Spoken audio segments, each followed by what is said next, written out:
Good morning student.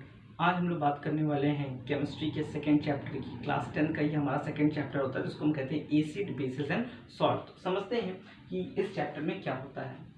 सबसे पहले acid basis and salt ये चैप्टर का नाम है।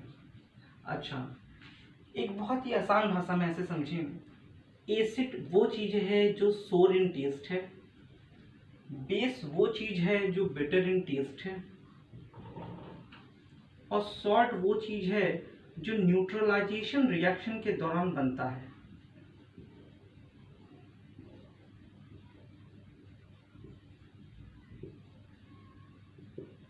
ये हो गए एसिड बेस एंड सॉल्ट। अब हम जरा उठाते हैं एसिड को।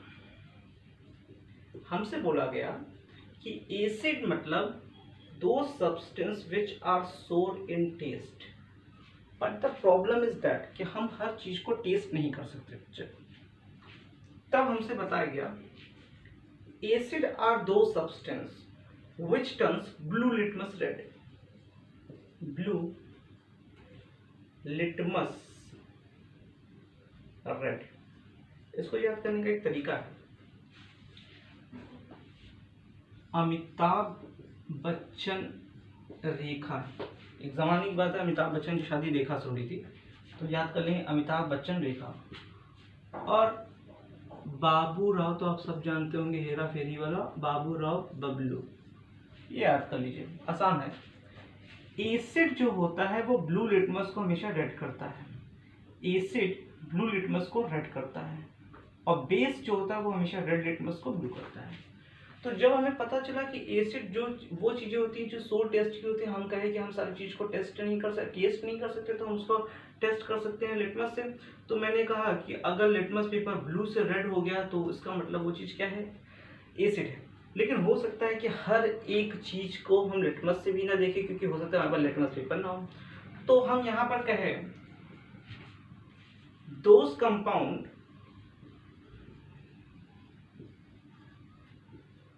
which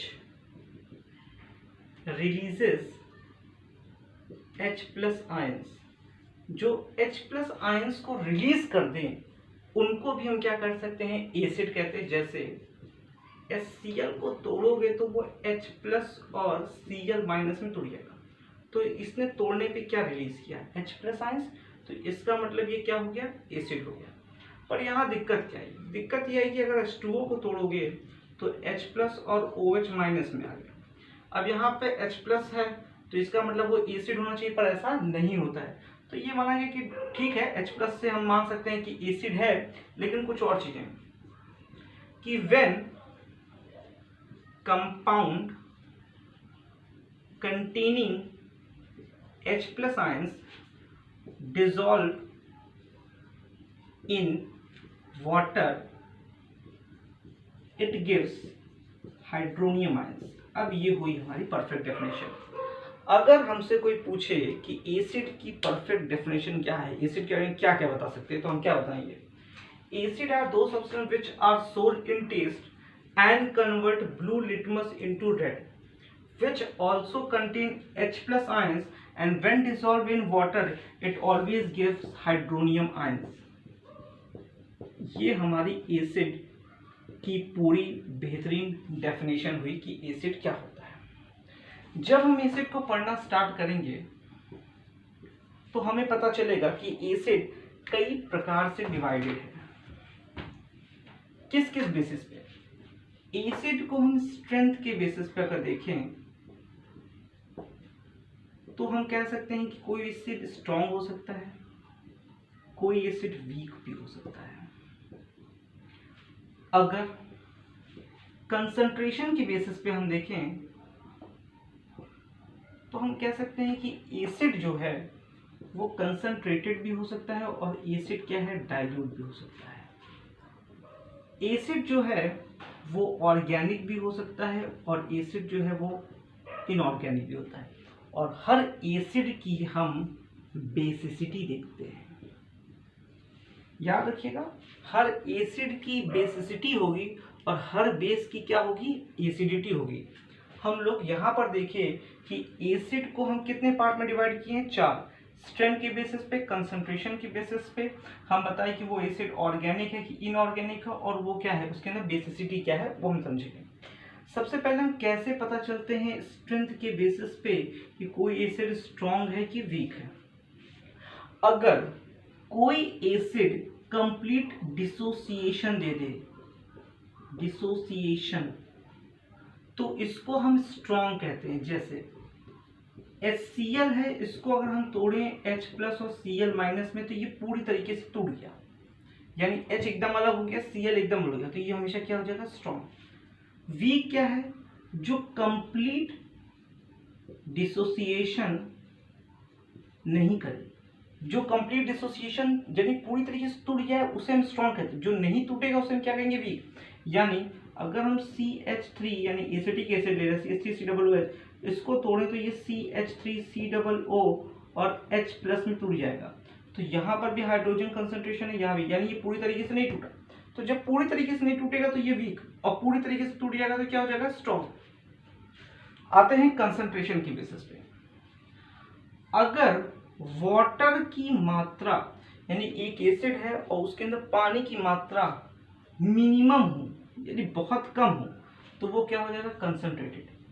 और अगर वही पानी ज्यादा हो जाए तो वो क्या हो जाएगा, डाइल्यूटेड। यानी कोई एसिड है उसके अंदर बहुत पानी मिला है तो उसका मतलब वो डाइल्यूट एसिड है, और उसके अंदर पानी कम मिला है तो वो क्या हो जाएगा, कंसंट्रेटेड एसिड होगा। एक सवाल हमारे पास आता है कि हमें एसिड के अंदर पानी मिलाना चाहिए कि पानी के अंदर एसिड मिलाना चाहिए। बहुत इंपॉर्टेंट क्वेश्चन है कि हमें एसिड में पानी मिलाना है कि पानी में एसिड। तो ऐसे समझते हैं, सपोज कर लीजिए इसमें एसिड है, तो आप इसमें पानी मिलाइए, एक चांस। दूसरा, ये पानी है और आप इसके अंदर एसिड मिला दीजिए। देखिए, अगर आप पानी को इसमें मिला रहे हैं तो अगर इसका स्प्लैश निकलेगा यानी ये बिखरेगा तो ये बहुत हार्मफुल होगा, क्योंकि निकलने वाली चीज क्या है, एसिड है। तो इसका मतलब कभी भी पानी को एसिड में नहीं मिलाना चाहिए। लेकिन अगर आप एसिड को पानी में मिला रहे हैं तो हम धीरे धीरे अगर एक दो बूंद इसमें डालें और अगर स्प्लैश निकलते भी हैं तो वो स्प्लैश है किस चीज के, पानी के, तो ये हमारे लिए ज्यादा हार्मफुल नहीं है। तो हम कह सकते हैं कि हमेशा एसिड को पानी में मिलाना चाहिए, कभी भी पानी को एसिड में नहीं मिलाना चाहिए। अगली बात आती है ऑर्गेनिक और इनऑर्गेनिक की। अगर एसिड के अंदर कार्बन है यानी CH3COOH, C2H5OH, हम इन दोनों एसिड में देख रहे हैं कि यहाँ कार्बन है, यहाँ कार्बन, तो अगर एसिड में कार्बन है तो उसे हम ऑर्गेनिक कहेंगे। अगर एसिड में कार्बन नहीं है, जैसे H2SO4, HCl, इसमें कहीं कार्बन नहीं है, तो इसे हम क्या कहेंगे, इनऑर्गेनिक। एक होता है कार्बोनिल H2CO3, H2CO3, ये H2CO3 जो होता है इसको हम कार्बोनिक एसिड कहते हैं इंस्टेड ऑफ हैविंग कार्बन।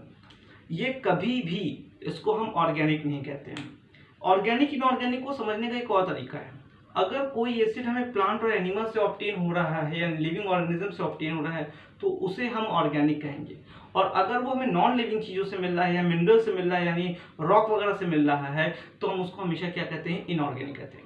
अगले वीडियो में हम लोग बात करने वाले हैं बेसिसिटी के बारे में।